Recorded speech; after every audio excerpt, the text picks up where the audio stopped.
மே 5 வணிகர் தின மாநில மாநாட்டிற்கான வணிக சங்க பொதுக்குழு கூட்டம் பிப்ரவரி 22 சனிக்கிழமை அன்று செங்கல்பட்டு தெற்கு மாவட்டம் மதுராந்தகத்தில் நடைபெற்றது.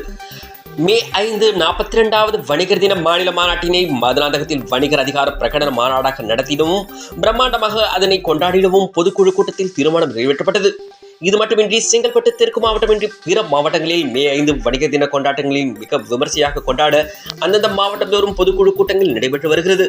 செங்கல்பட்டு தெற்கு மாவட்டத்தின் மதுராந்தகம் அனைத்து வணிகர் பொதுநல சங்கத்தின் பொதுக்குழு கூட்டம் திரளான வணிகர்கள் பங்கேற்புடன் மதுராந்தகம் சங்க தலைவர் CJ பிரபாகரன் தலைமையில் நடைபெற்றது. இக்கூட்டத்தில் மாநில தலைவர் AM விக்ரமராஜா அவர்கள் பங்கேற்று சிறப்புரையாற்றினார்.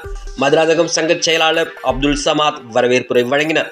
இதில் மாநில பொருளாளர் K சகாத்துல்லா, மாநில தலைமைச் செயலாளர் ராஜ்குமார் ஆகியோர் வாழ்த்துரை வழங்கினார்கள். சங்க பொறுப்பாளர்கள் பவித்ரா சீனிவாசன், சுதாகர், ராஜசேகர், K சீனிவாசன், ராஜா, ஜவுளி ராஜா, பாலகிருஷ்ணா, இளைஞரணி நிர்வாகிகள் TR செல்வம் மற்றும் தோழமை சங்கங்களின் நிர்வாகிகள் கலந்து கொண்டு சிறப்பித்தனர். இக்கூட்டத்தில் பல தீர்மானங்கள் நிறைவேற்றப்பட்டது. தமிழகத்தில் நடைபெற உள்ள மே 5 வணிகர் தின மாநில மாநாட்டில் மதுராந்தகம் அதை சுற்றியுள்ள பகுதிகளிலிருந்து வணிகர் குடும்பங்கள் பெருந்திரளாக கலந்து கொள்ள வேண்டும் எனவும் முடிவெடுக்கப்பட்டது. இரண்டாவதாக மதுராந்தகம் அதை சுற்றியுள்ள சங்கங்களின் சுவர விளம்பரங்கள் முன்னுரிமை அளித்து விளம்பர பணிகள் மேற்கொள்ள வேண்டும் எனவும் தீர்மானம் நிறைவேற்றப்பட்டது. ANTV நியூஸ் செய்திகளுக்காக செங்கல்பட்டிலிருந்து நமது செய்தியாளர் திரு கபீர்.